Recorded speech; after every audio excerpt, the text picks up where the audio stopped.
Hello everyone. I want to give some time for everybody to watch this video or get prepared to watch the video. It's the three main fears you must overcome to repair your credit.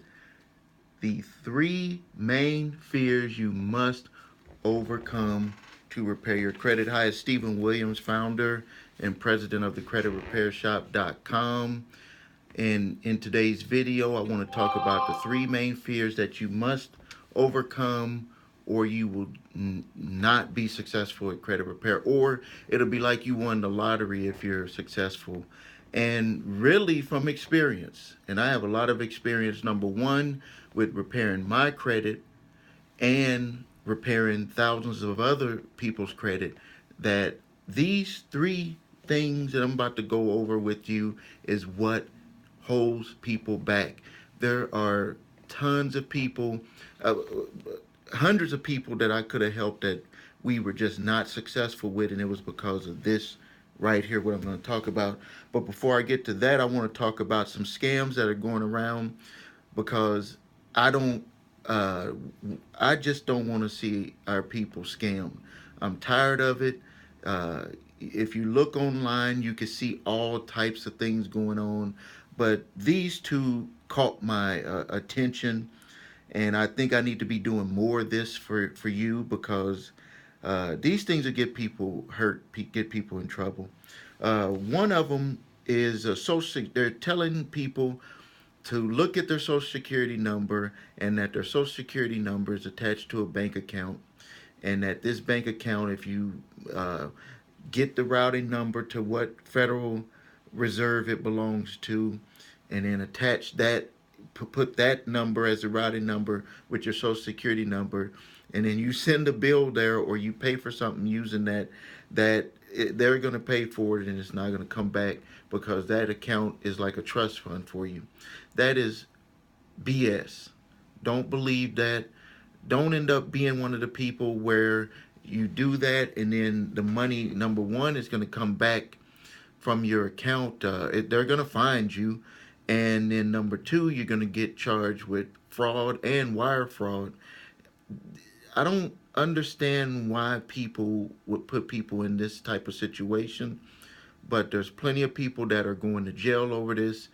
I want to tell you, don't do it, no matter how good it may sound, no matter how they take you down this rabbit hole of, they show you some things that are true, and then they melt that together with things that are not true, and then people end up falling for it. That's just the way scams are made.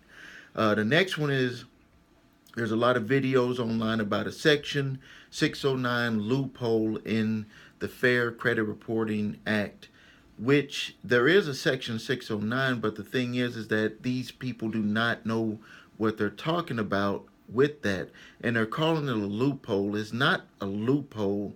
This is just the proper way to do things. They're selling people something that is that where it's another thing where it's a half true, and then when you go through the process, you find out that there's a real process to doing that. It's not a loophole.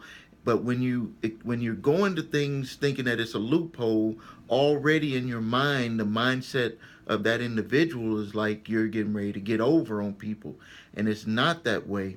When you do things when it comes to your credit, when you're challenging items, when you're validating with collectors or with creditors, these things must be done the right way, or you're gonna not be successful with them. There's no loophole for doing stuff. Okay, now let's get into it. And again, if you ever need our help with repairing your credit, just go to our website, or you can watch free videos online. We have a lot of content on there. Go to www.thecreditrepairshop.com. Now, the three main fears. This is like when I look across the board and I look back, even at myself, when I had to get my credit in order, when I had to get myself out of debt, when my wife and I sat down, uh, number one thing was, we wanted to know, but we didn't want to know. But we had to know what was on our credit reports. That's probably the number one reason why we have customers that sign up with us and they don't follow through because the fear of finding out what's on the report. Because once you know what's on the report, you have to make one of two decisions. One is to do something about it. Number two is to not do something about it. People like being stuck in the middle where they just pretend like they don't know and nothing's gonna happen. But if you don't do nothing, it's gonna get worse and it's gonna make it harder for you to fix it in the end. So you want to get your credit reports, get those reports, and at least know what you have on those reports, because that's step one to getting to changing over everything, to getting yourself back to where you want to be. You got to know where you're at. That's just like the ground floor, so you can rebuild that foundation, and then you can pick yourself up. You can always rebuild your credit. And at the bottom of this video or at the top of this video, I have a link to a monitoring service that we use and we recommend. They give you all three scores. They give you all the complete information that you would need to repair your credit. And it is important that you use a monitoring service because there's information on these free services that you will need if they don't provide, that you will need to be able to validate and challenge or dispute anything that you believe is not accurate on your reports. The next thing is not having a solution, but that's part of the first one. So some people, when they get all that information, then they're like, I don't know what to do, and they don't know how to put together a plan, or they're afraid to put together a plan, or they look at the picture too big and they say, I can't even solve this because I don't make enough money. And that's not the way that you should look at it.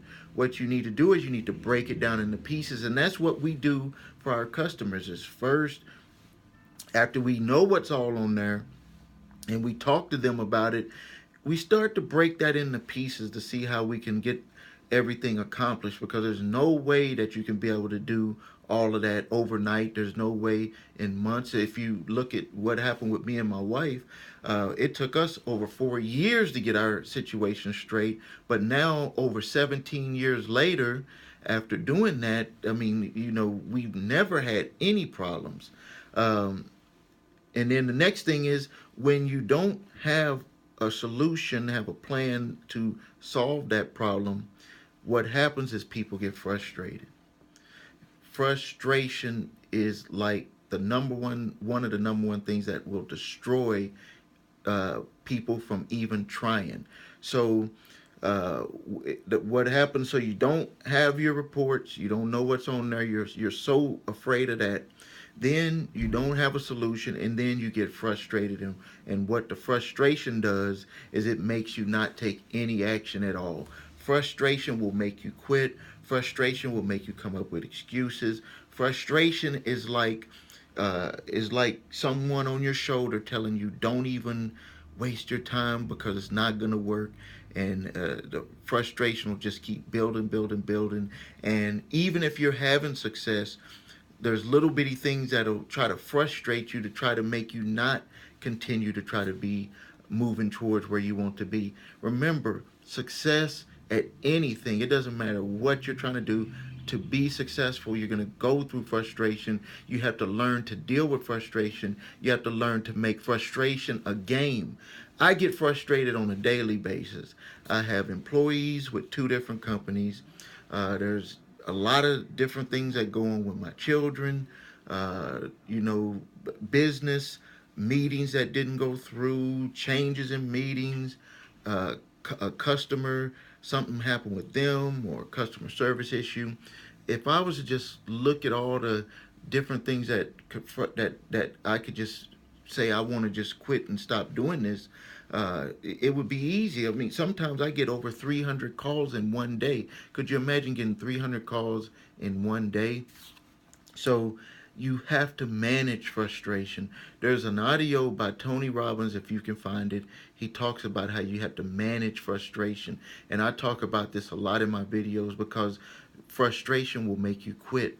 And there's something else that I like to tell people that I'm a mentor for, is that when it comes to frustration, if you've done a lot of bad things in your life, and you've done bad, or you've done some things that just wasn't right, you're going to pay a price for those things. And sometimes that's what the frustration is that you know, they always say,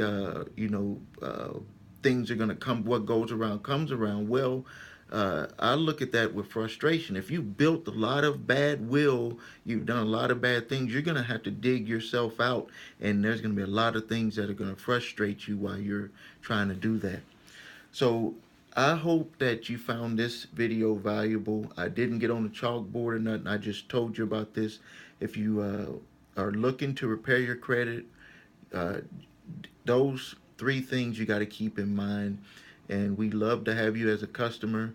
Just go to our website at www.thecreditrepairshop.com. Until next time, this is Stephen Williams, President and Founder. Thank you.